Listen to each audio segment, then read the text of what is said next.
अस्सलामु अलैकुम वरहमतुल्लाहि वबरकातुहू। मैं हूं सैयद अब्दुल वहाब शिराजी और आप देख रहे हैं नुक्ता गाइडेंस चैनल।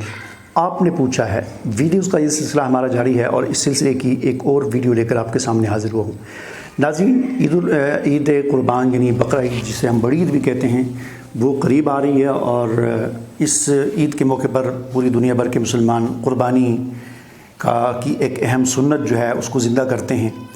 तो इस हवाले से चंद एक लोगों ने सबसे जो अहम जो कुर्बानी के हवाले से बात है वो पूछी है कि कुर्बानी का निसाब यानी किस आदमी पर कुर्बानी वाजिब है, उसका क्या निसाब है, किस आदमी पर कुर्बानी वाजिब होती है और किस पर नहीं होती, तो इसको ज़रा समझा दें। तो इस हवाले से सबसे पहली बात ये याद रखें कि रमज़ानुल मुबारक में इसी आपने पूछा है जो हमारा वीडियोस का सिलसिला है, इसमें हमने ज़कात के हवाले से वीडियोस बनाई थी जिनमें हमने ज़कात का निसाब बताया था। तो कुर्बानी का निसाब भी वही है जो ज़कात का निसाब है। सिर्फ़ एक फ़र्क है कि ज़कात की फ़र्ज़ियत के लिए 4 चीज़ें हैं: माल तिजारत, नकदी यानी नगद पैसे, सोना चांदी।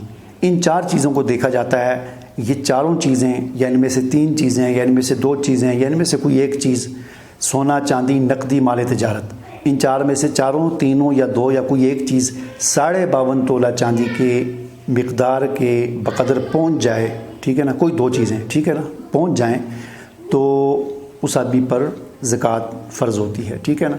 सोना है 1 तोला, साथ में उस आदमी के पास एक 200 रुपये भी हैं नकदी की सूरत में, तो 1 तोला सोना और एक 200 रुपये को मिलाएंगे, अगर वो 52.5 तोला चांदी जो तकरीबन आजकल 50,000 के लगभग है, इतनी अगर उसकी मालियत बनती है, और ज़ाहिर बनती है 1 तोला सोना जो है वो लाख के करीब है, और साथ अगर कुछ नकदी भी हो, तो ये तो हो गया ज़कात का निसाब।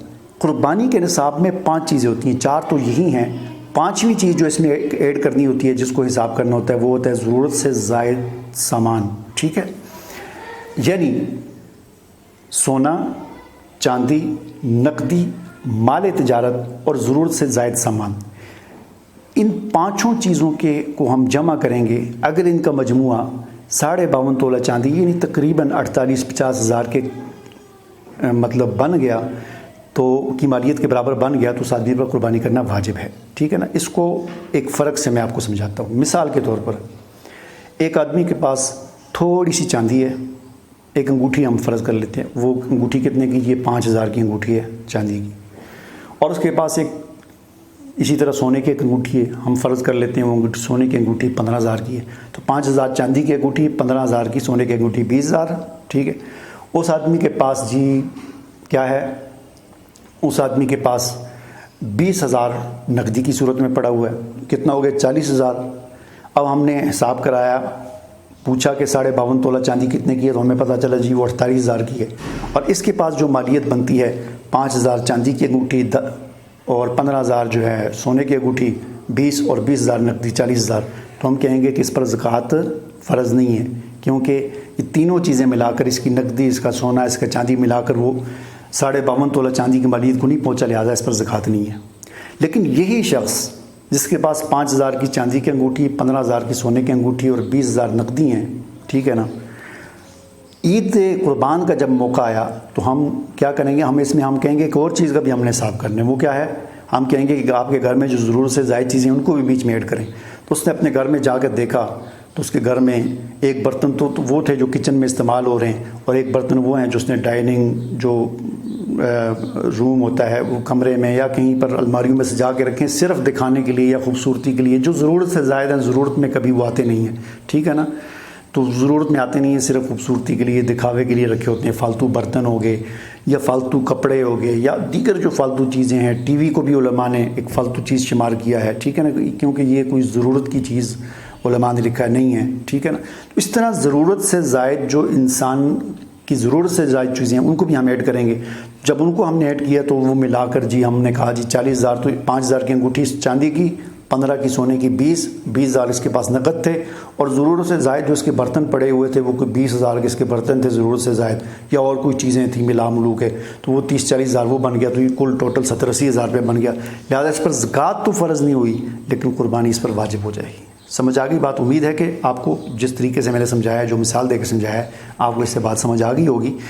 तो इसी तरह एक और कुर्बानी से मुताल्लिक़ एक अहम मसला ख़वातीन की कुर्बानी का है कि आम तौर पर ख़वातीन कुर्बानी नहीं करती, या एक मसला और ये है कि लोग ये समझते हैं कि शायद घर में एक आदमी कुर्बानी कर ले तो सबकी तरफ से होती है। ऐसा नहीं होता। कुर्बानी भी एक दीन का ایک اہم حصہ ہے۔ جس طرح ایک آدمی کی نماز پڑھنے سے باقی سب کی نماز ادا نہیں ہوتی، ہر بندہ اپنی نماز کا مکلف ہے، ہر بندہ اپنے روزے کا مکلف ہے، ہر بندہ اپنی زکوٰۃ کا مکلف ہے، اسی طرح ہر بندہ اپنی قربانی کا مکلف ہے۔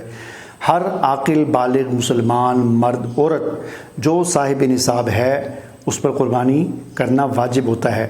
چاہے گھر میں 5 آدمی صاحب نصاب ہیں تو گھر میں پھر 5 قربانیاں کرنا ضروری ہیں۔ یہ نہیں کہ بس ایک نے کر لی، باپ صاحب والد صاحب نے کر لی تو سب کی طرف سے ہوگی، بیوی کی طرف سے بھی ہوگی اور بچوں کی ہوگی، سب ایسا نہیں ہوتا، ٹھیک ہے نا۔ جتنے آدمی صاحب نصاب ہوں گے اتنی قربانیاں ہر گھر میں کرنا ضروری ہے۔ لہٰذا اس بات میں ہمیں خیال کرنا چاہیے اور اس پیغام کو زیادہ سے زیادہ لوگوں تک پہنچائیں۔ مزید اگر آپ کچھ پوچھنا چاہتے ہیں تو آپ پوچھ سکتے ہیں، واٹس ایپ کے ذریعے سوال کر کے پوچھ سکتے ہیں۔ کوشش ہم کریں گے کہ وہاں پر بھی جواب دے دیں گے، اور مزید اگر اس کی وضاحت کی ضرورت ہوئی اور اہم مسئلہ ہوا دوسرے لوگوں تک پہنچانے کا تو اس کے لیے ہم ویڈیو بھی بنا دیں گے۔ اس کے علاوہ مزید بہتر یہ ہے کہ آپ اپنے محلے کے امام صاحب سے جا کر براہ راست جا کر مسائل پوچھیں تو زیادہ بہتر ہے۔ ظاہر بات ہے ویڈیو سننے میں یا واٹس ایپ کے ذریعے اس کا کرنے میں بعض اوقات بات آدمی کو سمجھ نہیں آتی، سمجھانے والا اپنے ذہن کے مطابق سمجھا رہا ہوتا ہے، سننے والا اس کا کوئی اور ذہن ہوتا ہے، وہ کسی اور طرح سے سمجھ رہا ہوتا ہے۔ تو براہ راست جا کر علماء کرام سے آپ ان مسائل کو سیکھیں کیونکہ یہ نہایت ہی ضروری ہے۔ مجھے اجازت دیجیے، اللہ حافظ۔